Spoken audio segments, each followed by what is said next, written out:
사랑하는 여러분, 오늘 이 귀한 말씀을 듣기 전에 잠시 시간을 내어 구독과 좋아요를 눌러주시면 하나님의 은혜로운 이야기가 더 많은 영혼에게 닿을 수 있도록 돕는 귀한 손길이 됩니다. 여러분의 삶에 주님의 평화가 가득하기를 축복합니다. 축복받은 삶에는 자비라는 강력한 힘이 포함됩니다. 오늘 우리 스스로에게 이 질문을 던져보아야 합니다. 나는 과연 자비로운 사람인가? 자비를 베푸는 것은 우리가 주님을 닮아가고 있다는 가장 확실한 증거이기에 이 질문은 우리 신앙의 핵심을 관통합니다. 하늘에 계신 우리 아버지는 자비의 하나님이십니다. 예레미야 애가 3장 22절은 이렇게 말씀합니다. 여호와의 인자와 긍휼이 무궁하심으로 우리가 진멸되지 아니함이니이다. 그렇습니다. 그분의 긍휼은 결코 마르지 않습니다. 그분의 자비는 아침마다 새로우며 그분의 성실하심은 크고 놀랍습니다. 시편 23편 6절에서 다윗 왕은 이렇게 노래했습니다. 내 평생의 선하심과 인자하심이 반드시 나를 따르리니 내가 여호와의 집에 영원히 살리로다. 주님의 집에는 초자연적인 능력이 있습니다. 모든 질병을 고치는 치유의 능력이 있습니다. 가장 혼란스러운 삶에 평화를 가져다주는 능력이 있습니다. 말할 수 없는 영광스러운 기쁨을 주는 능력이 있습니다. 산산조각 난 결혼을 회복시키는 능력이 있습니다. 예수 그리스도의 보혈을 통해 모든 죄를 용서받는 능력이 있습니다. 그렇습니다. 예수 그리스도의 피에는 우리가 과거에 저지른 모든 잘못을 용서하는 권능이 있습니다. 우리를 죄에서 자유롭게 하시는 예수 그리스도의 보혈의 능력에 감사드립니다. 19세기 영국의 위대한 설교가로 설교의 황태자라 불렸던 찰스 스펄전 목사님은 이런 말을 남겼습니다. 선하심과 자비는 하나님의 두 하인이다. 그가 살던 시대에는 마차가 주요 교통수단이었습니다. 귀한 손님이 마차를 타고 도착하면 2명의 하인이 나와 1명은 손님이 내리도록 돕고 다른 1명은 짐을 내렸습니다.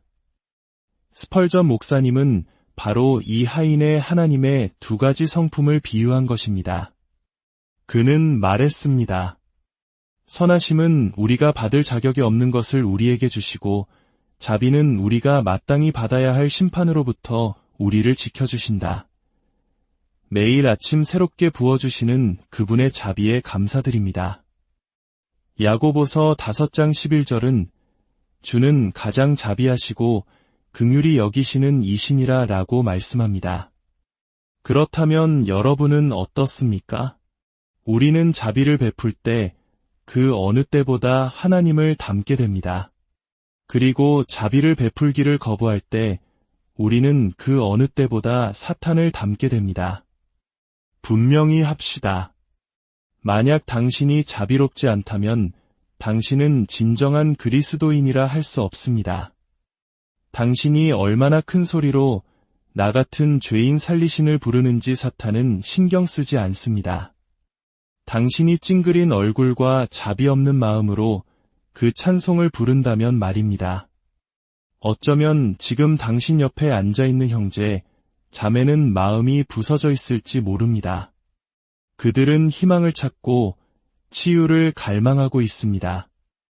하지만 당신이 그들에게 내어줄 것이 경건한 채하는 바리새인의 차갑고 냉담하며 파산한 영혼에 쓴 슬개즙뿐이라면 어떻게 되겠습니까? 사탄이 만약 그리스도인의 행동에서 자비를 제거할 수만 있다면 그는 기독교를 죽일 수 있습니다. 우리는 결코 그렇게 되어서는 안 됩니다. 만약 교회가 여러 사회활동과 세상의 관심사에 너무 바쁜 나머지 교회의 문을 통해 밀려들어오는 고통받는 인류의 흐름에 대한 긍휼을 잃어버린다면 그 교회는 문을 닫고 문 위에 이가봇이라고 써야 할 것입니다. 이가봇은 히브리어로 하나님의 영광이 떠났다는 비극적인 의미를 담고 있습니다. 자비가 없는 교회는 열매 없는 나무여, 물 없는 우물이여, 비 없는 구름과 같습니다. 자비가 없는 기독교는 또 다른 이단 집단에 불과합니다. 자비 없는 교회는 사기입니다. 자비에 해당하는 헬라어 엘레오스는 유익하게 하다라는 법률 용어의 어원이 되었습니다. 즉, 법적으로도 교회는 세상에 유익을 주어야 할 의무가 있는 것입니다. 상처 입은 세상 속에서 치유하는 힘이 되어야 한다는 뜻입니다. 상한 자들을 위한 병원이 되어야 한다는 뜻입니다. 인생의 폭풍우를 피하는 피난처가 되어야 한다는 뜻입니다.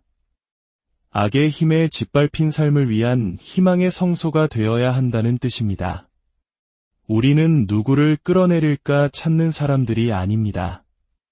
우리는 누구를 일으켜 세울 수 있을까 찾는 사람들입니다.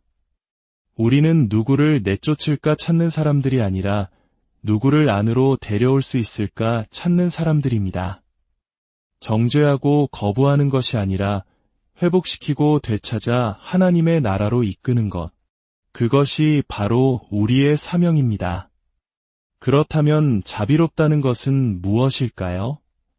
자비는 크리스마스에 텔레비전 카메라가 돌아가는 앞에서 노숙자들에게 샌드위치와 담요를 나눠주며 당신의 위대한 관대함을 과시하는 것이 아닙니다. 그것은 홍보 활동일 뿐입니다. 우리는 새처럼 차가운 마음으로도 봉사할 수 있습니다. 심장도, 사랑도, 긍휼도 없는 로봇처럼 섬길 수 있습니다. 자비는 영혼의 기질입니다. 자비는 용서하는 영을 소유하는 것입니다. 자비는 긍휼의 마음을 갖는 것입니다. 자비는 고통받는 자나 죄인을 향한 그리스도의 마음을 갖는 것입니다. 세상은 죄인으로 가득합니다. 그들을 정죄하러 나가는 것은 여러분의 사명이 아닙니다. 여러분의 사명은 그들에게 나아가 사랑을 베풀고 여러분의 모습을 통해 여러분이 가진 것을 그들도 원하게 만드는 것입니다. 당신에게 자비가 있다면 그것은 반드시 밖으로 드러나게 되어 있습니다. 고통 속에 있는 형제자매를 보고도 한낮의 태양이 빛나기를 거부할 수 없듯이 당신은 긍휼의 마음을 닫고 그냥 지나칠 수 없습니다. 그것은 불가능합니다. 하나님이셨던 예수 그리스도조차도 육체적으로 굶주린 사람들에게 복음을 가르치려 하지 않으셨습니다. 그분께서 생명의 떡을 나누시기 전에 한 소년의 도시락으로 수많은 무리를 먹이셨다는 사실을 기억하십시오. 자비로운 사람은 다른 사람을 판단할 때 친절합니다. 자비로운 사람은 다른 사람 안에서 최선의 것을 찾으려 애씁니다. 혹시 당신은 다른 사람의 흠집을 찾는데 혈안이 되어 있지는 않습니까? 자비로운 사람은 넘어진 자를 일으켜 세울 방법을 찾습니다. 마치 금을 캐든 남의 허물을 찾아내어 전화기를 들고 기도 제목으로 삼자고 말하며 험담을 퍼뜨리지 않습니다. 하나님은 남의 말을 하는 자에 대해 매우 무서운 말씀을 하셨습니다. 자비로운 사람은 정죄하기를 더디하고 칭찬하기를 속히 합니다. 자비로운 사람은 다른 사람의 입장이 되어 그들의 관점에서 삶이 어떻게 느껴지는지 공감하려 노력합니다. 이 실화를 들어보십시오. 한 목사님이 구두를 닦고 있었습니다. 그는 매우 바빴습니다. 시간이 거의 다 되었다고 생각했을 때 그는 아래를 내려다보았습니다. 그런데 구두는 닦기 전보다 더 엉망이 되어 있었습니다. 그는 어린 구두 닦기 소년에게 거칠게 말하려던 참이었습니다. 그때 그는 소년의 얼굴이 뺨을 타고 뚝뚝 떨어지는 눈물로 흠뻑 젖어 있는 것을 보았습니다. 소년이 말했습니다. 죄송해요, 손님. 오늘 아침에 어머니가 돌아가셨어요. 어머니 관 위에 올려놓을 꽃을 살 돈을 벌려고 하고 있어요. 소년의 눈물이 구두 위에 떨어져 구두를 닦는 것이 불가능했던 것입니다. 모든 것을 알게 된 목사님은 모든 것을 용서했습니다. 날카로운 말들은 그의 목구멍에서 말라붙었습니다. 소년의 관점에서 상황을 보자 자신의 구두는 더 이상 중요하지 않았습니다. 그렇습니다. 당신이 다른 사람의 관점에서 상황을 볼 때 당신 자신의 생각은 더 이상 중요하지 않게 됩니다. 당신의 독한 혀로 다른 사람을 난도질하기 전에 당신은 모든 것을 알고 있습니까? 그렇지 않다면 당신은 자비가 없는 사람이며 축복된 삶, 행복한 삶은 결코 당신의 것이 될 수 없습니다. 하나님은 독사의 입을 가진 사람에게 만족이나 평화, 사랑, 기쁨을 주지 않으십니다. 자비로운 사람은 베풀고 섬깁니다. 성경은 선한 사마리아인의 비유를 들려줍니다. 어떤 사람이 예루살렘에서 여리고로 내려가다가 강도를 만났습니다. 강도들은 그의 옷을 벗기고 때려서 거의 죽게 된 채로 버려두고 갔습니다. 한 제사장이 그곳을 지나가다가 그를 보고 길 반대편으로 피해서 갔습니다. 한 레위인도 와서 그를 보고 길 반대편으로 피해서 갔습니다. 이들은 당시의 종교 지도자들을 대표하는 사람들이었습니다. 그들은 문제로부터 걸어서 도망쳤습니다. 때로는 우리가 더 종교적이 될수록 더 기계적이 되고 덜 자비로워질 수 있습니다. 긍휼 없는 의식, 위로움 없는 제사, 하나님의 사랑보다 더 중요해진 형식적인 시위, 고통받는 영혼보다 더 중요해진 당신의 스케줄. 예수님은 바리새인과 같은 종교인들을 차갑고 냉담하며 비열하고 거만하며 율법적인 위선자로 묘사하셨습니다. 그들은 자비를 베풀기는커녕 자비라는 단어의 철자도 몰랐을 것입니다. 그러나 한 사마리아 사람은 그를 보고 불쌍히 여겨 가까이 다가갔습니다. 그의 상처를 싸매주고 기름과 포도주를 부어주었습니다. 그리고 자신의 짐승에 태워 주막으로 데리고 가서 돌보아 주었습니다. 이튿날 그는 주막 주인에게 돈을 주며 말했습니다. 이 사람을 돌보아 주시오. 비용이 더 들면 내가 돌아오는 길에 갚겠소. 이것이 바로 자비입니다. 2000년이 지난 지금도 우리는 이름 없는 이 사마리아 사람을 기억합니다. 왜일까요? 그가 부자였기 때문이 아닙니다. 천재였기 때문도 위대한 의사였기 때문도 아닙니다. 그가 자비로웠기 때문입니다. 도움이 필요한 사람을 향한 긍휼을 외면할 수 없었기 때문에 우리는 그를 기억합니다. 잘 들으십시오. 당신이 도움이 필요한 사람을 향한 긍휼을 외면할 수 있다면 당신은 하나님과의 관계를 잃어버린 것입니다. 당신에게 그 필요를 채울 능력이 있는데도 말입니다. 자비로운 사람은 용서하는 사람입니다. 그들은 원한을 품기를 거부합니다. 마치 암세포처럼 증오를 영혼에서 내쫓습니다. 자신을 저주하는 자를 축복하고 70번씩 7번이라도 용서합니다. 베드로는 예수님께 물었습니다. 언제까지 용서해야 합니까? 예수님은 증오의 기계를 켜는 대신 끝없는 용서를 가르치셨습니다. 490번을 용서하다 보면 용서는 습관이 되고 몇 번을 용서했는지 세는 것조차 잊어버리게 됩니다. 수년 전 이런 실화를 들은 적이 있습니다. 유명 맥주 회사 창업주의 후손인 아돌프 쿠어스 4세의 이야기입니다. 1960년 2월 그의 아버지 아돌프 쿠어스 3세가 납치되어 살해당했습니다. 당시 15세였던 아들 쿠어스 4세는 아버지이자 가장 친한 친구를 잃었습니다. 수년 동안 그는 아버지를 살해한 범인 조셉 코벳을 증오했습니다. 그러다 1975년 그는 그리스도인이 되었습니다. 하지만 그의 영혼을 잠식하는 증오심은 사라지지 않았습니다. 분노가 그의 믿음의 성장을 가로막았습니다.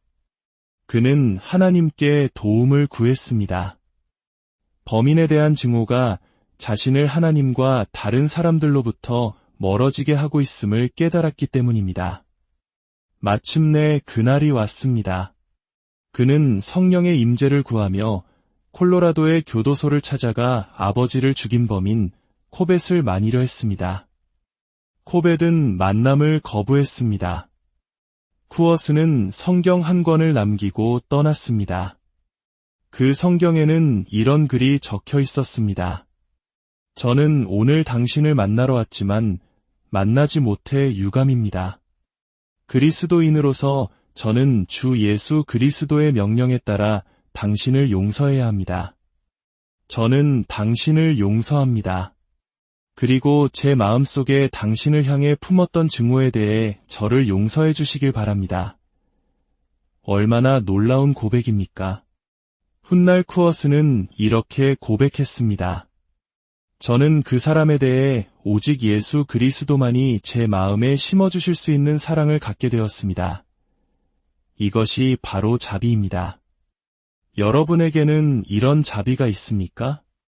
혹시 아무런 이유 없이 가족 중 누군가를 마음에서 내치지는 않았습니까?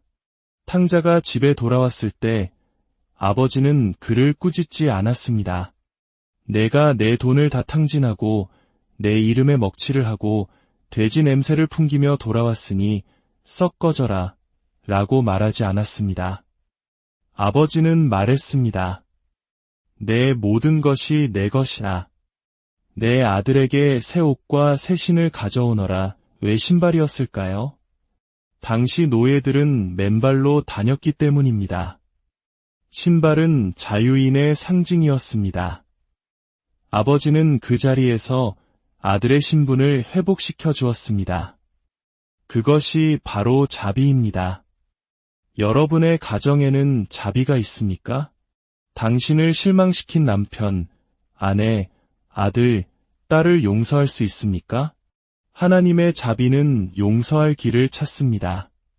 당신은 어떻습니까? 바리새인들은 가늠하다 현장에서 잡힌 여인을 돌로 치려 했습니다. 그들은 모세의 율법에 따라 그녀를 죽일 모든 권리가 있었습니다. 그러나 예수님은 그녀를 구원할 방법을 찾으셨습니다. 여러분은 이야기 속 어디에 서 있습니까?